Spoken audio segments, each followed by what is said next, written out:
So when I came here to campus this morning, I had a bit of a panic. And it wasn't at the thought of you, because honestly, you all are this awesome, awesome sight. It was seeing the signs, those big signs at the entrance to campus. And I have to admit, these signs always give me this little panicky feeling, because it's this reminder that this is a place where I was abandoned by my parents.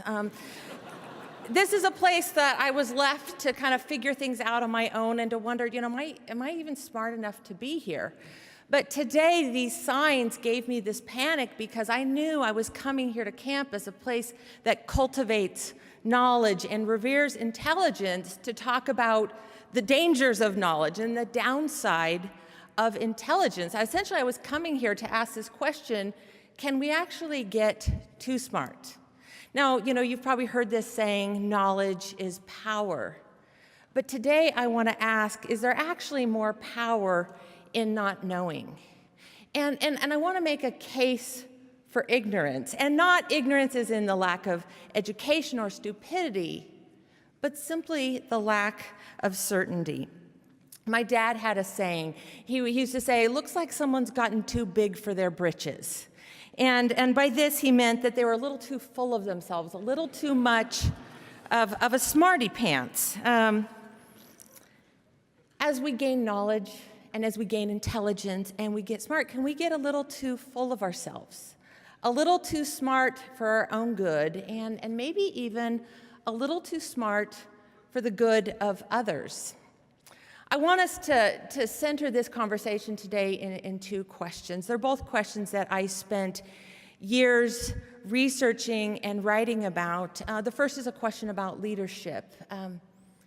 How does the knowledge of a leader affect the intelligence of the team around them? And why is it that some leaders seem to amplify the intelligence of people around them, and other leaders seem to just suck the intelligence and life right out of a room? That's our first question. The second question is a question about learning and performance, and I want to begin with the first. When I graduated from BYU and from the Marriott School, I took a job working for a small maverick software company called Oracle. No one knew this company at the time. They thought it was a toothbrush manufacturer. And Oracle had a very simple and clear hiring strategy: hire the top grads out of the top schools, mix them all together, and just see what happens. Now, at the time, Oracle didn't recruit at BYU, and Oracle did not actively recruit me. I really found Oracle and wiggled my way into this mix. And it wasn't as if I felt like I didn't belong there. I just felt really lucky to be working there and to be working around all these brilliant people. And I became a genius watcher. And I could see how intelligence and just raw brilliance and smarts was this really powerful tool for growth and for innovation. But I also could see how intelligence was being used as a weapon. Because we all know that, really smart people tend to get promoted into management, but many of these leaders never look beyond their own genius to see the full genius and the capability of people around them. They're smart, but they tend to shut down the smarts of others. They're idea killers and energy sappers inside of an organization. They're leaders like this one particular executive I worked with at Oracle, who was brilliant. And despite the fact that he managed a vast scope, several divisions inside the company, he micromanaged every detail of their operation. He personally reviewed and edited every piece of documentation for every product that came out of his product divisions. And the authors of these documents that he would review would get the documents back, and they would have all sorts of scribble marks with his signature green pen and a lot of capital T's written all over the document. But then when they got to the end of the document, there was this helpful legend to help them interpret these notations, and it said T equals terrible. And to no surprise, I watched how people held back and played it safe around this executive. But I also noticed a different type of leader, a leader whose intelligence was infectious inside the organization, a leader who seemed to bring out the intelligence of people around them. When these leaders walked into a room, it was as if you could see light bulbs going off over people's heads, and ideas flowed, and problems got solved. And I came to call these leaders multipliers, and these other leaders diminishers. Now, haven't you ever wondered this? Why it is that you are just absolutely brilliant around some people, but kind of a bumbling fool around others? Beyond the dating context.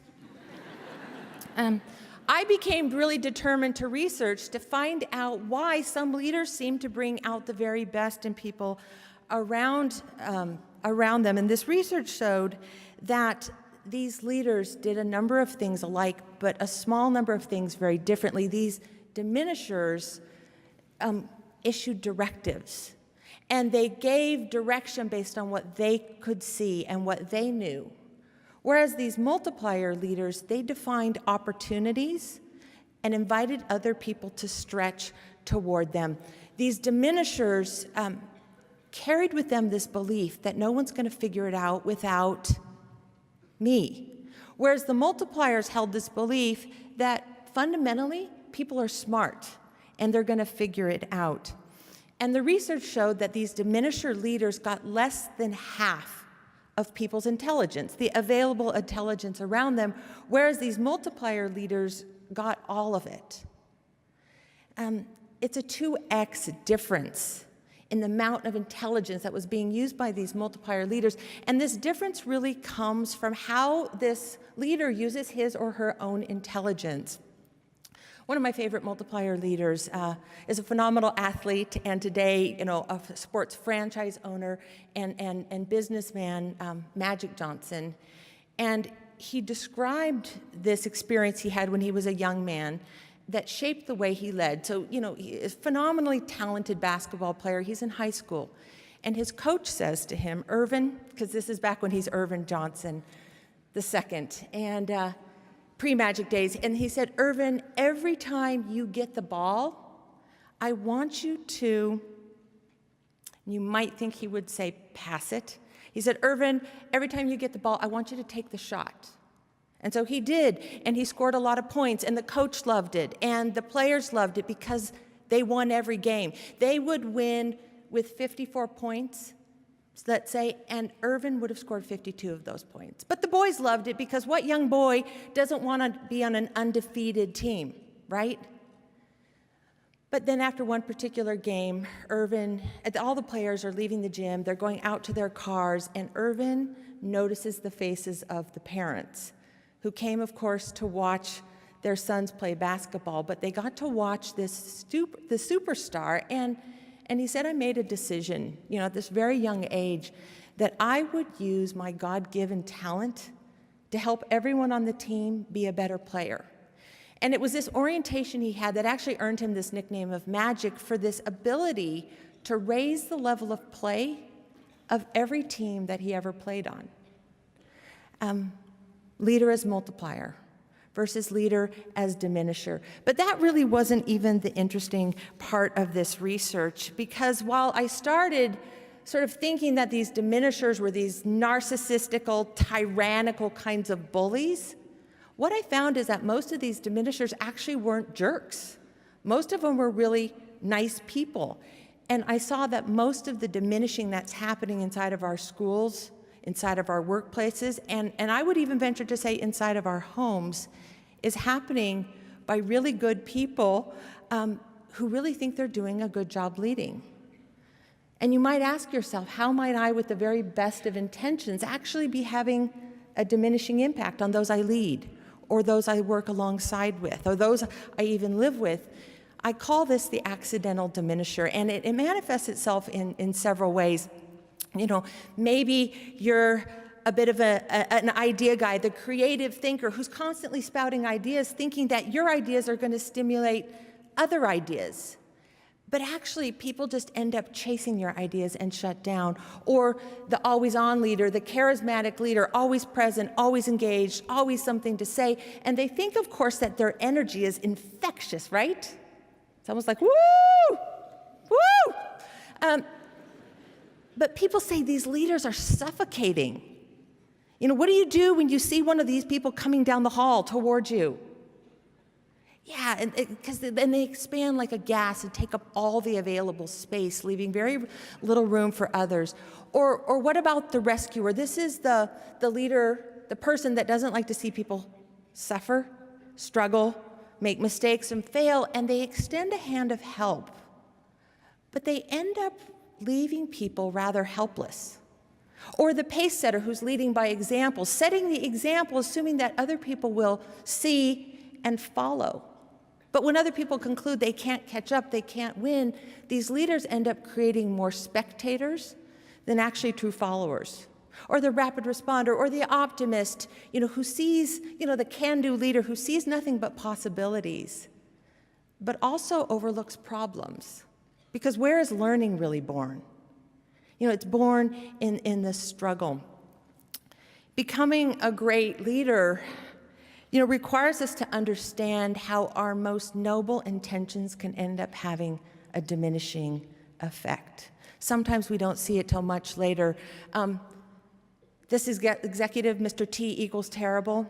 I ran into him several years ago, and it was at this kind of big event, and it was actually not a big event, it was a small but really interesting event. It was this alumni gathering. They called it the Oracle 100. It was the top 100 leaders who had helped build and grow Oracle, and we all gathered together to mostly talk about, like, wasn't that fun, and, maybe even aren't we great? But, midway through the program, we took a break, and I see this man, and I said, man, this must be really fun for you to go, look back and see what it was that you had built. And he said, and he responded in a way I really wasn't expecting at all. He got heavy and sad, and he said, no, actually, this is really painful for me because I think I was really hard on people, and I realize now that I didn't need to. But not only can our knowledge and our capability blind us to the capability of people around us, it can blind us to new possibilities.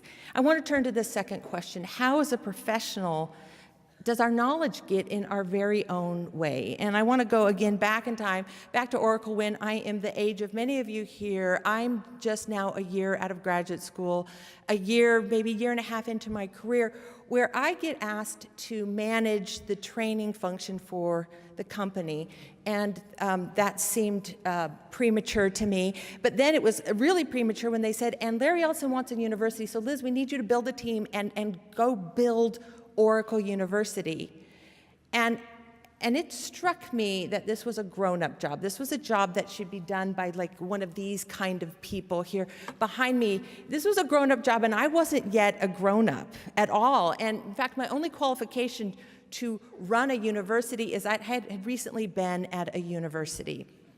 And no one but me seemed at all concerned by this great lack of experience that I had. And having this big job but very little experience, I was forced to ask a lot of questions and stay really close to the executives. And so my strategy was just keep showing up at their staff meetings and learn as fast as you can.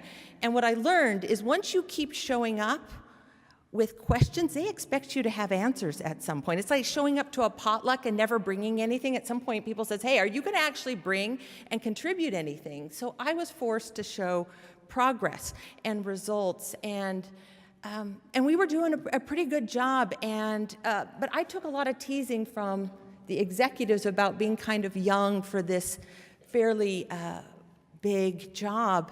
And at one particular time, my boss and I were at this business event, and he introduced me to a client, a very distinguished looking man, and he said, this is Liz, she runs Oracle University. And the man did this noticeable flinch. It was almost like a startle response like this. And my boss, Bob, thought that was quite fun. And so he jumped into the conversation, sort of coming to my aid by saying, oh yeah, Liz, she's not particularly qualified for her job. And, and then he kind of breaks out in this big smile. And I realized it was like the first lesson in executive management is you don't get a lot of air cover. And so I had to defend myself. And I said, hey, Bob, who wants a job they're qualified for? There'd be nothing to learn. And it was as if he said, wish granted, because for the next dozen years, I had these jobs that I had no idea how to do. And it kept up for about a dozen of years, but eventually, I started to feel qualified. And I actually started to feel legit, like, gee, I think I actually know how to do this. And maybe someone would actually hire me to do this and start a university or run a university. And that's when I started to feel stagnant and stuck. And I decided to leave Oracle, honestly, in search of something I didn't know how to do, which kind of kept things wide open. And that's what led me to be a management researcher and author. And as I left, I have this really wonderful friend named Dinesh. And he said to me, he said, Liz, he's a wonderful Hindu friend of mine. He said, Liz, what's the question that you're holding this year? And my first reaction was, wow, a year seems like a really long time to hold a question. And then my second reaction is, I actually do have a question. And my question is this: how does what I know get in the way of what I don't know, but maybe need to learn? Now, this was a very relevant question for me because I'm now leaving a comfortable environment where I'm the boss, and I'm now moving into this unfamiliar territory where I'm an underdog at best. But it struck me as also a relevant question for our time, because we live and work in a reality where technology has allowed our business cycles and living cycles to spin so fast that often we don't even face the same problem twice. And that the state of the art doesn't stand still, and it doesn't stay true for very long. If you work in science or technology, or if you're going to go and graduate and take a job in a STEM-related or highly infused field, I did some calculations for this research, is that based on the rate at which knowledge is increasing and also the rate at which knowledge is decaying, I calculated that about 15% of what we know today is likely to be relevant in 5 years. Okay, and that's not 50, that's 15, as in between 10 and 20%. And here's the kicker on this: we don't even know which 15% this is. So my research team and I, a few years ago, went to work on this, and we studied about 400 different work scenarios, looking at how people with experience approach a particular task, and how with that same task, people without experience approach it. And we found some really interesting things. We found that with experience comes obviously a lot of virtues and assets, but it also brings with it a number of blind spots. Because what happens once we gain know-how, and once we start to recognize patterns and develop mental shortcuts?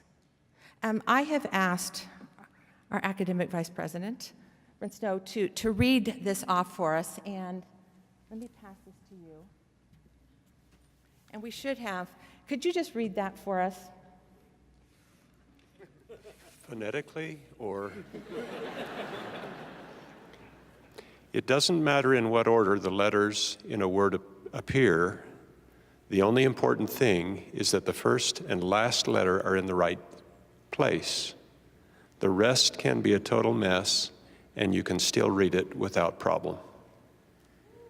Oh, well done. For our academic vice president, thank you. See, once we become familiar with the subject, we can see what we expect to see, and sometimes the more we know, the less we see around us. Let me describe what we found when we studied how people without experience approach things. And when we're operating without experience, it comes with some obvious downsides. Case in point, no one in here really wants a rookie surgeon or a rookie dentist. And if you've been to like a first-year violin recital, you know what you're going to get there. But when we're inexperienced at something, when we're in this rookie space, when we're doing something really hard and really important, and we're doing it for the very first time, we operate in some really predictable and very interesting ways. They're simple ways, but they're extraordinarily powerful, particularly for the environment that we're in right now.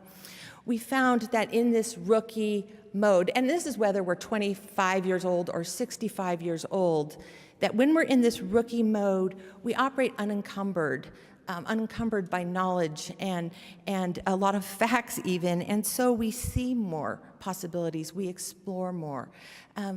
We lack know-how, so we've got to go out and get it. And what we found in the research is when we're in this rookie space, we ask better questions. We're more alert. We listen more. We value feedback. We seek feedback. And we found that when we're operating without a lot of expertise, we actually tend to bring in more expertise to bear because we consult with so many people and we mobilize the expertise of others. And in this rookie zone, kind of contrary to popular opinion, we're not these big, bold risk takers. We're actually extremely cautious, but we're fast. And we tend to outperform people in knowledge work. We tend to outperform when it comes to innovation and when it comes to speed. We operate when we're on a frontier in scrappy ways. We improvise, we're lean, we're agile, we stay close to our customers. Because when we lack resources, this is when we get really resourceful. Now, we also found an interesting relationship between challenge level and satisfaction. When we surveyed over 1,000 people, how challenged are you in your work and how satisfied are you in your work? We found this really interesting linear correlation. As challenge level goes up, so does satisfaction. It's kind of our happy place because we're built for challenge. Now, you might conclude that we do great work, and really it is what the research showed, is that so often we're at our best when we know the very least. And you might reflect on that for yourself, like, why is it that it tends to bring out our best? And you might conclude that it's because we like it so much. But that's not really what explains this dynamic. And in a retaliatory move against the professor I TA'd for in graduate school, I'm going to ask Dean Lee Perry to come join me on this little experiment. And I've underbriefed him, so I don't think he's fully prepared for what we're going to do. So I am going to ask Dean Perry to play the role of challenger. It's a multiplier discipline. And what this involves is I want you to stretch this rubber band as tight as you, we're probably going to need some space. Let's go right over here. I want you to stretch it as tight as you possibly can. Okay, wait, first of all, I should give you a briefing. This is not a magic rubber band. Okay, so, and this could end badly. Yes, it could end badly for you or for me or for pretty much, yeah. And so what I want you to do is I want you to stretch it as tight as you possibly can without breaking it, and then hold it there. And I have a backup in case this does break. As tight as you can without breaking it. I'm getting more nervous. People are like, oh, I wish I didn't have the floor seats. Okay. Okay, we're almost there. Okay, we're there. Okay, we're definitely there. Okay. So now, if Dean Perry just doesn't give in, I'm left here in a position I can't maintain for very long. What are my options? I can let go, or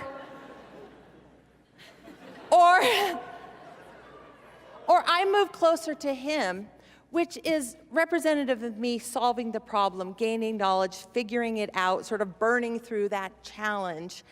And then, as my leader, what would Dean Perry then do next? Oh, I thought I was going to get a hug or something. No. Well, I'll hug you. Aww. Okay, but what does a good leader get to do next? After I have mastered this challenge, kind of burned through this tension.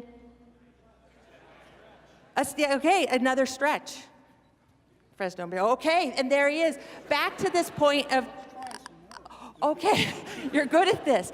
Back to this point of tension. Okay, thank you, we are good. Lee, well done. I mean, we'll be off this stage, thank you. And herein lies the secret of this rookie zone. It's really powerful. It propels us to do our best work because we don't like it. We can't stand to be in this state of tension where the size of the task is bigger than our capability and it pushes us and propels us forward. We either let go or we push through. I think what I learned in this research is that when we linger too long on a plateau, a little part of us dies inside. But when we step out of this space of knowing, where we're fully capable, and we step into this unfamiliar territory, we feel alive. And I think it's actually where we feel divine. And in some ways, I feel like it's where we see God's hand working in our life. Now, my research has been in the professional world, but I can't help but see some of the parallels to our spiritual life. I was recently struck by something I read in a letter, a weekly letter home from my nephew Dylan, who is a BYU student who's serving in the Kobe, Japan mission right now. And he told a tale of two investigators, and it might be a familiar tale to some of you missionaries. And he talked of one investigator who said, honestly, I don't really understand the purpose of life. And another investigator who was convinced he already knew a lot about the church from TV and the internet, and he was eager to actually share what he knew and teach the missionaries. And young Elder Wiseman, he described teaching the first. He said, I felt like my soul was on fire. He described teaching the second as a standoff, an inability to teach, and a total absence of the Spirit. He then referenced, as you might expect in his letter, 2 Nephi 9:28. When they are learned, they think they are wise, and they hearken not to the counsel of God, for they set it aside, supposing they know of themselves. He then went on to say, in the beautiful simplicity of a 19-year-old missionary, he said, yeah, don't be that guy. Don't be that guy. When we come to depend on acquired knowledge, we can fall easily prey to secularism, which offers us a one-eyed view of the world. It's like we see clearly, but in a limited way. It's like we see half of the colors in a spectrum, but we don't really fully see clearly until we unite our knowledge and our faith, in the words of Robert Frost, as our two eyes make one in sight. Some of you know Stanford University was built in memorial to the only child of Leland and Jane Stanford, who passed in his youth. And the great visionary, Jane Lathrop Stanford, she designed at the centerpiece of this campus a church. And inscribed in its walls are these words. And she says, wisdom is the highest spiritual intelligence, while the natural man through knowledge can know nothing of wisdom. A man may have a great intelligence and yet have nothing of the Christ life within him. I think sometimes in our state of not knowing, it's actually where we come to know God.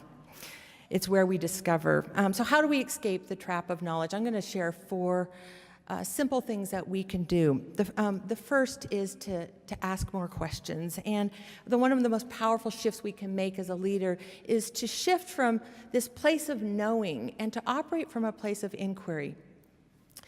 My husband and I, we have 4 children, but 12, 13 years ago, it was a mere 3 children, ages 6, 4, and 2. And I was talking to my buddy Brian at work, and we were just commiserating about some of our parenting challenge. And I said, Brian, I feel like I've become like a little dictator in my house. I've become a bossy mom. And Brian acted very surprised by this, and he said, Liz, you don't strike me as a bossy mom. I said, let me describe bedtime at our house. And if you have the 642 combo pack at your house, you know exactly what this is like. It's, okay, kids, time for bed, put that away, go over here, help your sisters, get your pajamas on. No, the tag goes in the back, turn that around, go brush your teeth, go back, use toothpaste. Time for a book, get a book, not that book, no big books, not 5 books, no princess books. Okay, give me a little book, good, story time done, say your prayers, get into bed, not my bed, out of her bed, back to bed, go to sleep. And there's no yelling, it's just constant telling night after night. And so Brian says to me, overlooking the fact that this was recreational complaining, and I wasn't actually looking for coaching, he offered me a little coaching anyway, and he said, Liz, why don't you go home tonight and try speaking to your children only in the form of questions? And I went on about the ridiculous nature of this task and how this was going to be about 4 hours before I could get them to bed. And I then became really intrigued by this challenge, and I decided I would take this challenge. I've come to call it the Extreme Question Challenge, and I would take it to its extreme. Nothing but questions would come out of my mouth. And we did, and dinner was interesting, and playtime was interesting, and we got to bedtime. I said, kids, what time is it? And they said, bedtime? I said, what do we do first? Where does that go? Who needs help getting their pajamas on? Who's going to be the first to brush their teeth? Okay, whose turn is it to pick the story? What story are we going to read? Who's going to read the story, mom or dad? Pick dad, pick dad, pick dad. And then it was, okay, what do we do when story time's over? And they said, well, we pray. It's because they knew. And then my last question was, okay, who's ready for bed? Me, pick me. And they went and they got in their beds and they stayed in their beds, and I'm left in the hallway simply to wonder, how long have they known how to do this? And I learned that when I asked the questions, other people found answers, and I learned that at work, when I asked the questions, people really didn't need me telling them what to do. They needed me to ask an intelligent question. We can tell less, and we can ask a lot more. Number 2, admit what you don't know. About 20 years ago, I sat in a meeting that changed really forever how I defined a great leader. I was working at Oracle with our 3 top executives, the president, the chief technology officer, and the chief financial officer. And we had been running this series of strategy summits, bringing our executives in about 30 at a time to brief them on the strategy and then kind of send them on their way. And I'm meeting with the 3 of them after the 3rd program, and the feedback's not good. And the feedback wasn't good on the 2nd or the 1st, because the participants said the strategy articulated by our top executives, the 3 men that I was sitting with, they said it wasn't very clear, and honestly, it wasn't really compelling. And I'm reviewing the feedback with them, and they become unusually quiet. And so what did I do? I just went through the feedback one more time to make sure that they understood this. And that's when Jeff, the chief financial officer, and my boss, he just blurted out, he said, hey, Liz, you can stop beating us up. And I was like, wow, because that was really fun. I was enjoying that for just a little bit. And he said, you can stop beating us up. He goes, we get that there's a problem. The issue is we don't know how to do this. And I'm trying to figure out what it is that they don't know how to do. Develop leaders, because I'm not so worried about that. But it occurs to me, because now the president and the chief technology officer, they're both nodding their head in concurrence. He said, we've never run a $25 billion company before. We don't know how to set a strategy for a company this global and this complex. It's new to us. And as I'm contemplating the implications of this, he said, but if you could help us figure out how to do this, that would be useful. See, in fast times, everyone's winging it, even the people at the top, particularly the people at the top. And so, maybe if people are looking up to you, you can admit what you don't know. It creates a powerful dynamic in an organization. And for those of you who are actually like at the bottom of the organization, you're the new hire, relax.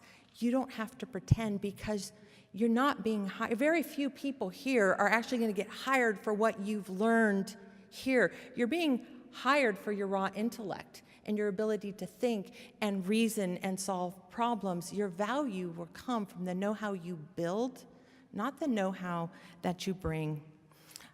We can throw away our notes. C.K. Prahalad of the University of Michigan's Ross Business School, he was considered to be probably the great management thinker of his time. He was also a terrible fire hazard to the university, because his courses were so perpetually oversubscribed that students just lined the halls trying to get in earshot of one of his lectures. When C.K. was a tenured professor, his wife, Gayatri, she found in the trash bin and in their home office, she found this stack of what turned out to be his teaching notes. So she rescued this most precious resource, and she returned it to CK later that night, and he said, he thanked her, but he admitted that I actually threw those away on purpose, because my students deserve my best thinking and fresh thinking every semester. So if we need to inject a little bit of rookie freshness into our work, maybe we throw away our notes. And I should say, I'm speaking here mostly to the staff and to the faculty. If you are a student, you hold on to those notes for just a little bit longer. And lastly, instead of showing what we know, we can learn to see the genius in others. I mentioned my husband and I, we have 4 children. 3 of them have what I would describe as this active sense of adventure, like, loving roller coasters, jumping off Utah bridges into cold water. Christian, our 17-year-old, he's different than the rest of them. Instead of being on the scale of adventures over here, he's way over here. He's a kid who was born without a sense of fear. He's a kid who's been living his life as if Red Bull, his corporate sponsor. His mantra is see it, climb it, figure out how to get down later. Think it, make it, clean up the mess, absolutely never. And it's very easy for Larry and I to get in this mode of kind of wanting to keep him safe and telling him how to do things and dispensing at least essential survival advice to keep him alive till 25, which is kind of our mantra. And most of this was bouncing off, as you can imagine, and I decided a couple years ago that I was going to just do something different. In trying to dispense advice, I would simply focus on seeing his brilliance. Now, I've got a few pictures here just to give you a sense for this kid. This is one of his little creations. It's a man fort. That's not so problem. The problem is where this actually is.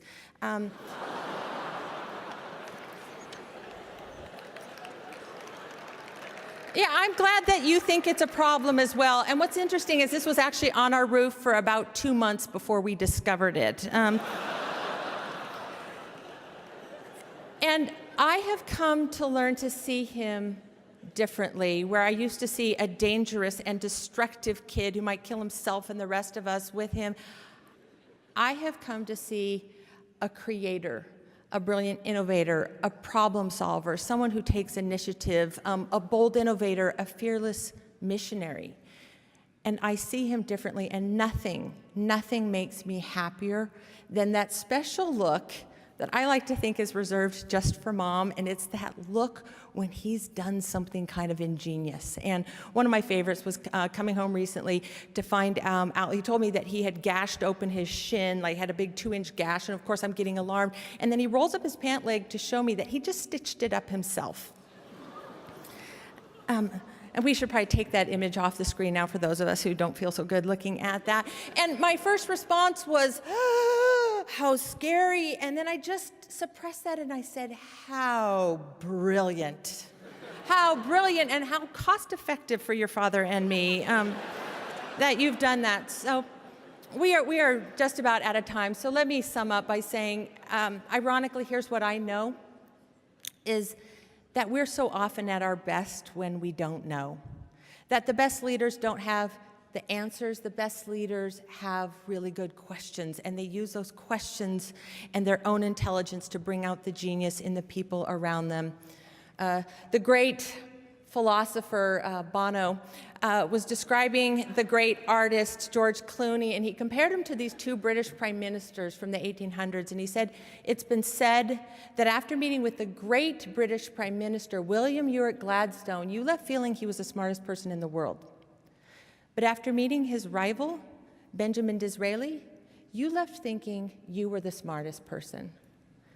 See, I think it's time we recognize that at the top of the intelligence hierarchy is not the genius, it's the genius maker.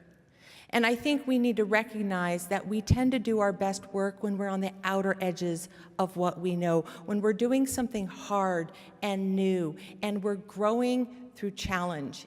It's not only where we do our best work, it's where we tend to find our greatest joy.